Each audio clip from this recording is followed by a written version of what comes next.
Hello everyone, मैं हूं आपके साथ डॉक्टर अंकित गोयल। एक बार फिर से बहुत बहुत स्वागत है। देखिए, आज हम बात करने वाले हैं इनकम फ्रॉम अदर सोर्स की।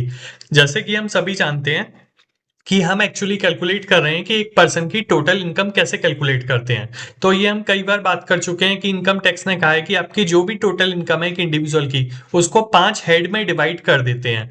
तो हम 4 हेड ऑलरेडी डिस्कस कर चुके हैं, जो आप यहाँ पे नाम देख रहे हैं कि एक पर्सन जो इनकम अर्न करता है, या तो वो सैलरी से इनकम अर्न करता है जो उसको एम्प्लॉयर से मिलता है अगर वो जॉब कर रहा है।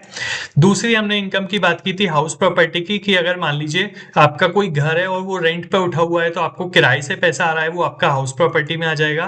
थर्ड हमने बात की थी, अगर आपका कोई बिजनेस है जिससे प्रॉफिट हो रहा है, या आप कोई प्रोफेशन अर्न कर रहे हैं, जैसे आप सीए सीएच डॉक्टर हैं, तो वो बिजनेस और प्रोफेशन हेड में आ जाएगा। फोर्थ हेड की हमने बात की थी कैपिटल गेन की, जिसमें हमने बात की थी कि अगर आपके पास कोई असेट है और उसको सेल करके कोई प्रॉफिट हुआ है, तो वो कैपिटल गेन में आ जाता है। तो जनरली जो भी इनकम है, हमने उसको ये 4 कैटेगरीज में डिवाइड कर दी। बट इनके अलावा भी अगर कोई भी आपकी इनकम है जो इन चारों हेड में नहीं आ रही, जैसा कि लिखा हुआ है नॉट एचएसबीसी।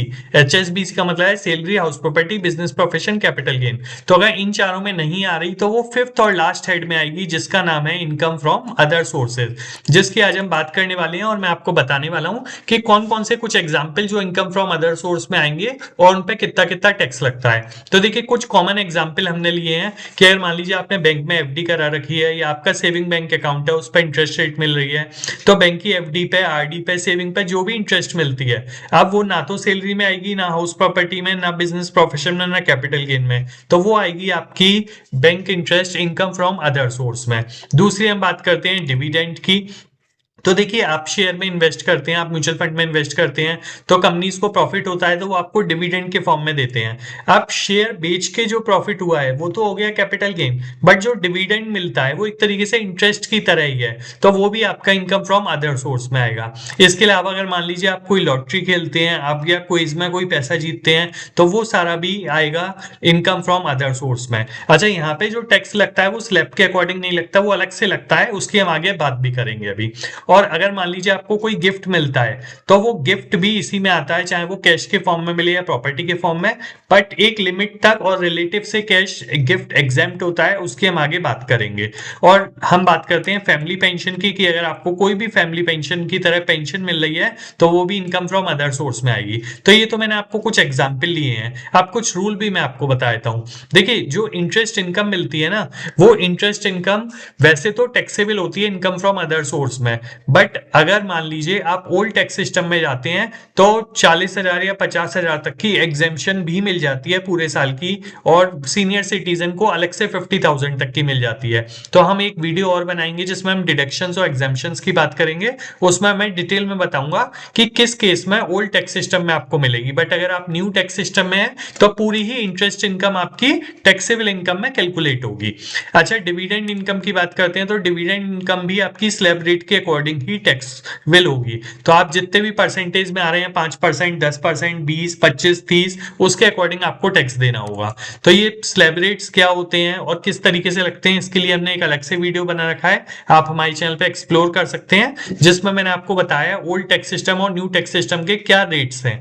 अभी हम आगे ये भी डिस्कस करेंगे, वीडियोस बनाएंगे जिसमें हम डिस्कस करेंगे कि टैक्स कैसे एग्जैक्टली कैलकुलेट किया जाता है।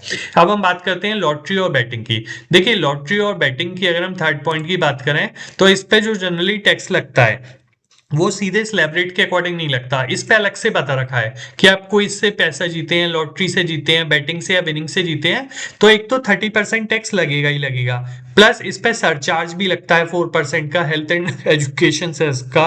तो एक तरीके से वो 31.2% पड़ता है। बट अगर आपकी इनकम 50 लाख से और 1 करोड़ के बीच में है, तो आपको 10% सरचार्ज भी देना होता है। और अगर आपकी इनकम 1 करोड़ से ज्यादा है, तो 15% सरचार्ज देना होता है। तो ये सारी जब हम कैलकुलेशन सीखेंगे, तो वो मैं आपको परसेंटेज सिखाऊंगा। फिलहाल हम ये सीख रहे हैं कि इनकम फ्रॉम अदर सोर्स में क्या क्या चीजें आती हैं, उन पर किस तरीके से टैक्स लगता है।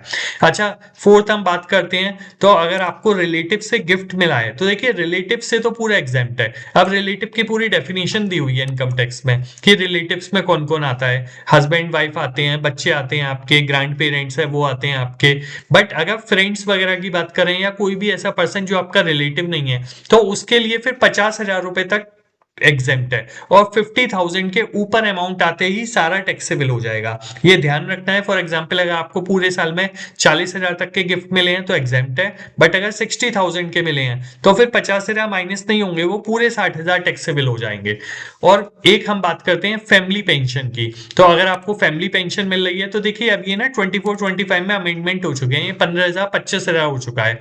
तो 25,000 या 1/3 जो भी लोअर होगा फैमिली पेंशन का वो एग्जेम्प्ट हो जाएगा। और जैसे हमने बाकी हेड्स में देखा था कि सैलरी में क्या होता है, 75,000 या 50,000 की आपको स्टैंडर्ड डिडक्शन मिल जाती है, हाउस प्रॉपर्टी में 30% की डिडक्शन मिल जाती है एक्सपेंसेस के लिए, बिजनेस प्रोफेशन में एक्सपेंसेस माइनस कर लेते हैं, कैपिटल गेन में भी एक्सपेंसेस माइनस कर लेते हैं। बट इनकम फ्रॉम सोर्स में जो भी आपकी इनकम हुई है इसमें आपके कोई भी कैपिटल या पर्सनल एक्सपेंसेस माइनस नहीं होंगे, ये आपको ध्यान में रखनी चाहिए। अब हम बात कर लेते हैं एक एग्जांपल लेके कि सपोज कर लीजिए एक पर्सन है राहुल है, उसकी 12,000 एफडी से इंटरेस्ट आई है, 3,000 का डिविडेंड मिला है, 60,000 गिफ्ट मिले हैं फ्रेंड से, और 50,000 रुपए लॉटरी से जीते हैं। तो इनकम फ्रॉम सोर्स में उसकी टोटल इनकम कितनी हो गई, 1,25,000। बट बाद में इस 50,000 पे अलग से 30% टैक्स लगेगा और बाकी पे स्लैब रेट के अकॉर्डिंग लगेगा। तो जब हम ये न्यूमेरिकल भी करेंगे तो ये आपको समझ में आएगा। तो मैं यहाँ लिख दिया स्पेशली कि जो लॉटरी वगैरह होती है उस पर 30% टैक्स लगता है, plus health and education cess लगता है 4% का। और अगर आपकी इनकम एक लिमिट को क्रॉस करेगी 50 लाख को या 1 करोड़ को तो 10 और 15% का सरचार्ज भी लगेगा। तो ये सारी चीज आपको समझनी चाहिए कि इनकम फ्रॉम अदर सोर्स में क्या क्या आता है। कैलकुलेशन हम न्यूमेरिकल करेंगे आगे वीडियोस में।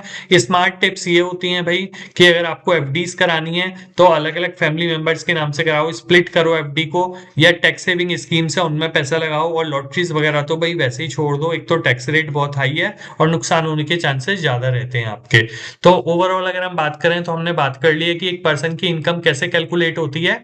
तो ये 5 हेड हो गए आपके, salary, house property, business profession, capital gain, other source. इन पांचों सोर्स से मिला के इनकम कैलकुलेट होती है टोटल, और जितनी भी इनकम आई है अब उसमें से कुछ पैसा डिडक्ट कर दिया जाता है, डिडक्शंस मिलते हैं, उसके बाद जो भी पैसा बचा उस पर टैक्स देना होता है। तो डिडक्शंस का नेक्स्ट वीडियो बनाने वाले हैं, तो आप चैनल को सब्सक्राइब कर सकते हैं, वीडियो अच्छा लगा हो तो लाइक कर सकते हैं, शेयर कर सकते हैं, और बने रहिए चैनल पे। आगे डिडक्शंस के और कई वीडियो आने वाले हैं, इनकम टैक्स एक्ट 2025 के अकॉर्डिंग क्या नए रूल्स हैं, और साथ ही साथ पहले काफी वीडियो हमने बना रखे हैं अलग अलग सब्जेक्ट्स के, चाहे अकाउंट हो, चाहे फाइनेंस हो, चाहे लॉ हो, आप हमारे चैनल पे एक्सप्लोर कर सकते हैं उन सभी वीडियो को। Thank you.